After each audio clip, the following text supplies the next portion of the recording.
Well, let's jump to this next case. The other big news today was the Supreme Court hearing. And the funny thing is, I think Trump won outright, just like instantly. And it was kind of weird. I think it was Ketanji Brown Jackson who outright said presidents fear criminal prosecution after impeachment. And then Trump's lawyer was like, I agree. He's like, true. That was the whole point of this. Thank you. And so it just felt totally fake. In fact, there was one question. I don't remember who it was. I think it was Kavanaugh. He said something like, it might have been Kagan. I don't know. Someone asked, one of the justices, aren't there already things that Congress, aren't there already actions the president could take or things related to the executive office that Congress cannot regulate? And the government's lawyers were like, yes. Yeah. Like, okay, isn't that immunity? Like, you cannot tell a president he can't do these things. Like, he is immune from Congress passing laws about what he can or can't do. That's already there. So it seems like this is just a waste of time.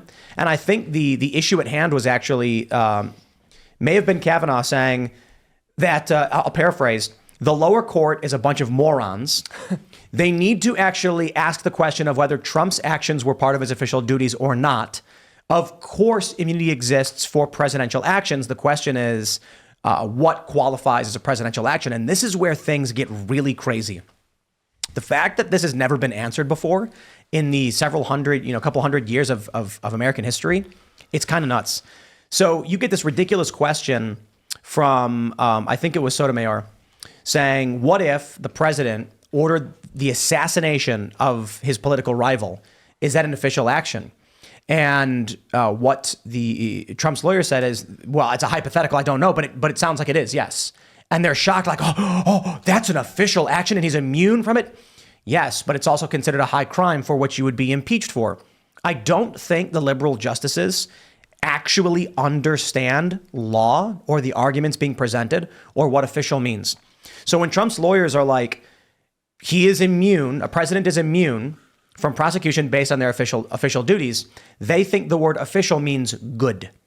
Whereas what he's saying is any duties that are related to the politics of the office. So if Trump goes golfing while he's president and beats a child to death with the golf club, that has nothing to do with being president. But if as president, you get intelligence saying that an American citizen is about to do something like commit a murder or something, you sign off on that person being apprehended even with lethal force. Is that murder? So the question then becomes, if the president orders the assassination of his political rival, well, the question is, are you suggesting that with no intelligence and no legal basis, he just says, go kill a guy? Because that's not an official duty. It could be construed as such, and this is where things get crazy. And this is actually Trump's argument, and this is why I think it's insane. This has never been answered. If a president orders the killing of an American citizen, like Barack Obama killed Abdurrahman al-Awlaki and Anwar al-Awlaki, and so let me just pause real quick. Barack Obama ordered a drone strike on a civilian restaurant in a country we are not at war with, Yemen, that killed an American citizen named Abdul Rahman al-Awlaki. He was 16 years old. He was not a criminal. He did nothing wrong, and Obama ordered the strike that killed him. Anyway, we don't know why he did. And he's not been prosecuted for a murder. And this is the question at play. Do I think Barack Obama should be criminally prosecuted? Yes, but after he's impeached, and you can be impeached afterwards. Obama's not president anymore. They should, in Congress, open an investigation and figure out why they did this. Under what authority did they bomb a civilian restaurant? But think about what this means. It means that Barack Obama could order Seamus to be killed on Fifth Avenue. Don't give him ideas. And you could not criminally prosecute him because the argument is it is of the executive branch to enforce law and up to and including the armed forces, which includes lethal force. So when the Supreme Court justice says, what if you ordered the assassination of someone? It's like the president orders people assassinated all the time, and we're not locking him up for it. I think you have to either accept that or, as Trump stated when he was leaving the court, their argument would leave the presidency as a ceremonial role with no power. Obama's drone strike specifically came up today, which I thought was interesting. And Sonia Sotomayor was like, well, but if the president's doing it because they're protecting us from terrorists, that's okay, right? Like one of the things that they had to keep coming back to was basically the liberal justices. I think it's pretty clear that they believe no matter what Trump does, it is malintentioned, right? Yes. Whether he's president or civilian or whatever, there is a belief that some people act honorably, and we can put Obama on that list, but we cannot put Trump on the list. That was definitely the impression I was getting, especially from the level of sort of hostility that Ketanji Brown Jackson gave today. She at one point implied that if presidents have immunity, she didn't even imply it. She said the White House would become the center of criminality in America.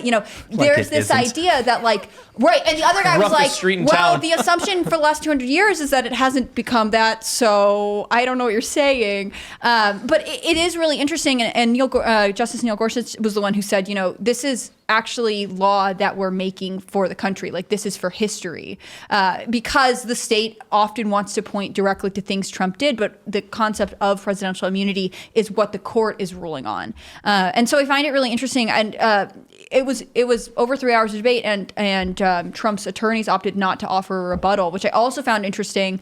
I don't know if that'll hurt them later, but there's a chance that they felt like by the time they had presented the argument, the state had been really thoroughly refuted by all of the conservative justices on the court, that it was sort of like, you guys don't really understand what the balance of presidential immunity is. It's insane that this is even happening, because the idea, in my opinion, is so patently obvious the president is immune from criminal prosecution for his official duties, to stress if for no reason Obama, Trump, Biden, anybody went on to Fifth Avenue and just killed a guy, you'd be like, okay, that was a high crime.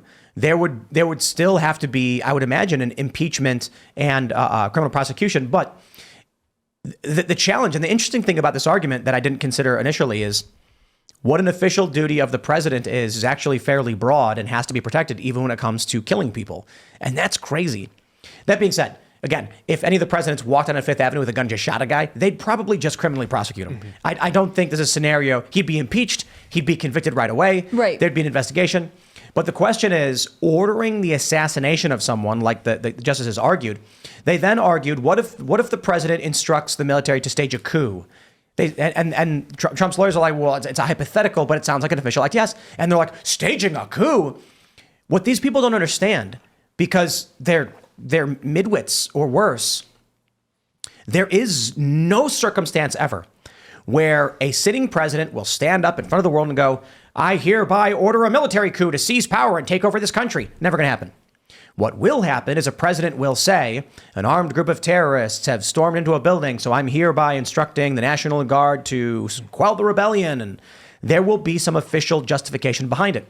And then, in the inverse, what happens if, let's say, you've got President A, a former president, and President B, a current president. They're in an election, and the former president has a bunch of former military guys storm into a building and take it over. And then the sitting president says, I'm instructing the military to go and take him out. But it turns out the former president won the election. Is that a coup? Or is it two warring factions who think they're legally right? The issue is, it actually is quite crazy. The president does enjoy broad immunities. He has to. Otherwise, there is no commander in chief. You would never order a law enforcement action again, ever. You'd be a co-conspirator to all the murders committed by these people. Joe Biden would be indicted right now for child sex trafficking because of what the CBP is doing. So certainly we can go after CBP for, as we get down the line. But look, my attitude here is, all right, baby. Yeah, Supreme Court wants to open the door.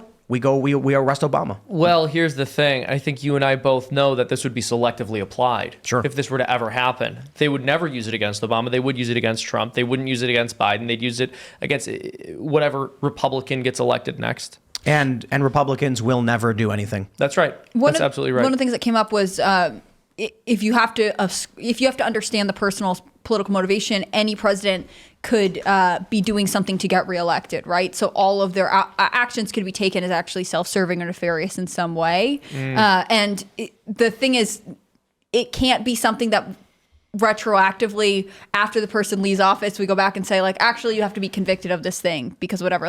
The reason that the impeachment process is important is because it sets a standard that the president has done something wrong, has failed, it's some version, it failed their oath of office in some way, and that another branch of government has said you're gone.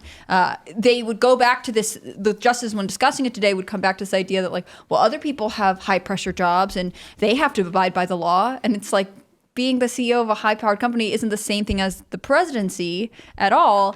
And also, yes, the president still has to abide by the law. There is still checks and balances on his power. He's not just allowed to do whatever he wants all the time forever. But there definitely always seemed to be in the court today this idea of like, what is the motivation behind it? And again, it was hard not to feel, especially with some of the more left-leaning justices, that it was as if they said no matter what Trump is doing, his motivations are always bad. What concerns me is the precedence of this, because the amount of confidence they're going after these people and bending the law and prosecuting people the way they want to, and just we're sitting here like, well, they'll never do the other guy. They're confident they're never giving up power again. Yeah.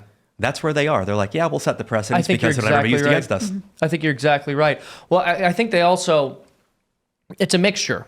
I think they're certainly hoping that they'll never have to give up power again, but part of why they're so afraid and part of why they're pulling out all the stops and really showing their hand here is because they know they actually have the opportunity for that to be the case, and it's going to require Trump not being reelected. It's all or nothing. Exactly. And so they know how important this election cycle is. They're behind the scenes. They're behind the scenes saying, look, you've got one guy and intelligence guy saying, if we implement these policies, it could be used against us. And he says, if we don't implement these policies, they will be used against us. That's right. Their only chance now is to throw everything at the wall and make sure Trump can't win. Yep. Yeah, they're terrified. They're terrified. That's why they're doing this. Like, people don't even understand. They are as scared or more afraid than us. People don't do things like this. People don't really go on the offensive unless they're afraid of what's going to happen to them. Yeah. So, like, they're scared too. And there's hope in that. Well, take a look at Russia. Why does Russia invade Ukraine? Because they're afraid. Yeah. They were losing. They lost the soft power battle. The West was taking control of Ukraine, so Russia says force was their only option. Yeah, and I mean, look, all the existential threats that have come to Russia in the last 100 years have been from America and Germany. And then you have NATO, which is basically America and Germany. So I was like, yeah, of course, Russia is pretty afraid of losing Ukraine to NATO. I'm not saying that makes Putin justified, but I'm saying it does mean that he acted out of fear. The deep state is acting out of fear. We got to keep calm heads here. Yeah. But we have to know what the stakes are. We can't be naive. We can't pretend that everything's going to be okay and we don't have to do anything. Yeah, right? You can't become complacent. You have to stay active. I mean, I think one of the realities of choosing Biden to be the Democratic nominee is that it set them up for a very weak future. I don't really think that he had the popularity to be a two-term president, and obviously there are questions about his health.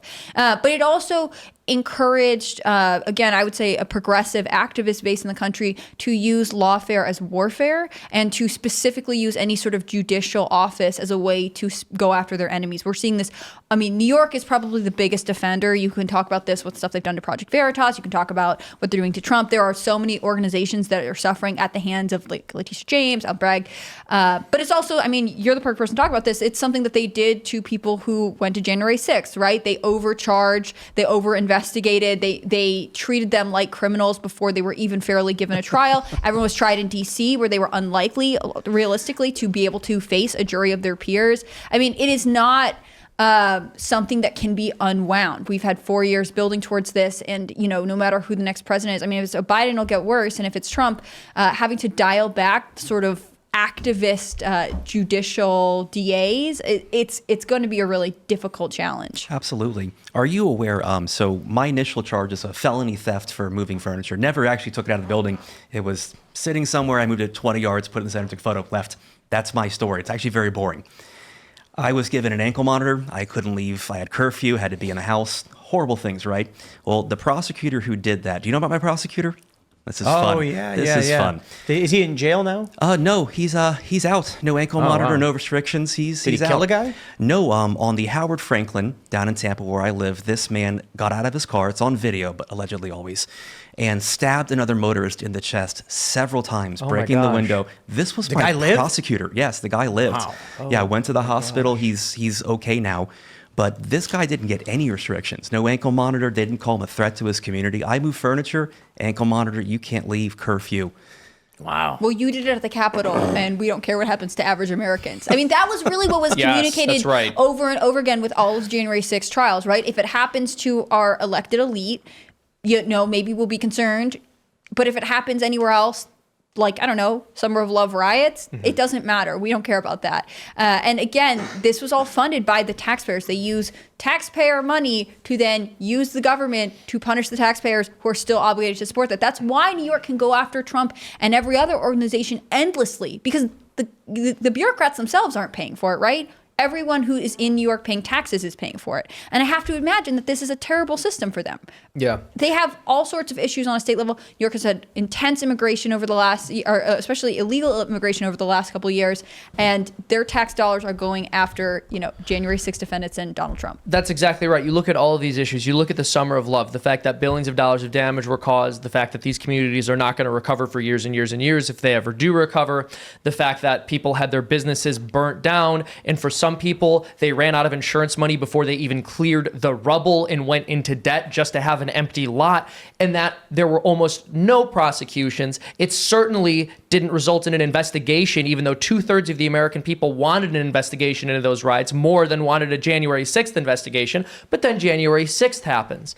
And now the politicians feel unsafe. The politicians feel as if their territory has been trespassed upon, even though, as we all know, there was federal involvement and there could have been a lot done to prevent it, which was not done, potentially with intention, though we don't know for sure with respect to why they didn't order extra security when they had word that something might have happened. You look at illegal immigration, the fact that these border towns with almost no resources are being absolutely flooded. You look at working class people being put out of the job. Nothing happens, who cares? But then they go into Martha's Vineyard, and those people are all pushed out of there instantly. Gone in like 48 hours. Oh, no, they actually got visas now. They got, they're now. Good for them. Yeah, they all got visas now. Well, Yeah, that came out like last week, I think. Yeah. Well, ultimately, we all know the message that's being sent. You can harm and harass everyday American citizens, and you will not be punished by the system. If you do something to stand up for everyday American citizens, you're going to be punished. You're going to be punished. Seamus, I have to correct you. They did actually investigate some of those BLM people, and they actually they got paid for doing it at the end of it because a grave injustice was done to them. That's absolutely right. I was did referring to like an official investigation. So we actually had the January 6th committee. Mm-hmm. 2/3 of the American people wanted an official committee to investigate the BLM riots. We never got one, but you're correct that some of the people who were investigated, where legal action actually was brought against them, they were released and they said, why did we do that to you? Good for them. Thanks for watching this clip from the Timcast IRL podcast. Hang out with us live Monday through Friday at 8 p.m.